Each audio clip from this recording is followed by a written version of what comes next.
Yeah. So what is the Dr. E advice when it comes to your kids and whether or not they should go to college? Wow, that's not the question I thought you were gonna say. Try to Oh, mix it up today. I know.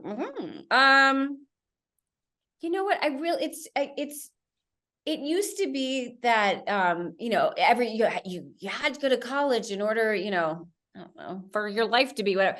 I think not every child is ready for college. Not every, if you think about what they might want to do, they may not, whatever skills that they may still need to ascertain in order to, have a profession or whatever they're doing, they may not need college. So I think a lot of times it's that notion of they should go to college, but we know how I feel about the word should. So kind of take a step back and say, what are the pros? What are the cons? And maybe it's not this year, but maybe it's in the future. Maybe it's when they figure out what they want. Maybe it's instead of these ridiculously expensive colleges, you start at like a community college where they can test the waters and see, what am I interested in? All of those can be helpful.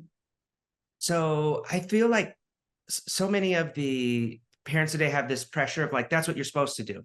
That's what was passed down to us. And it seems kind of like you're saying, like, that isn't always the best option for everyone, especially given what career path you want to go down. And people are just throwing so much money away.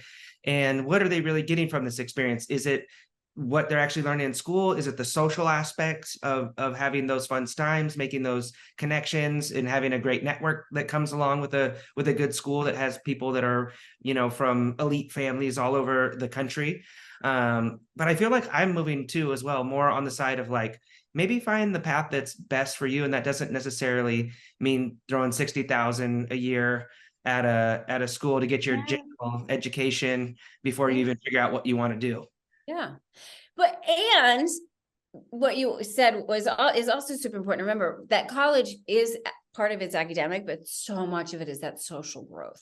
And Yeah. so understanding that, and um, that at this age, and being more independent and figuring things out on themselves, like that is super important. So if your child doesn't go to college, figure out how you can foster that independence where they can learn, they can be safe, but they really are kind of moving that trajectory of becoming the independent adult.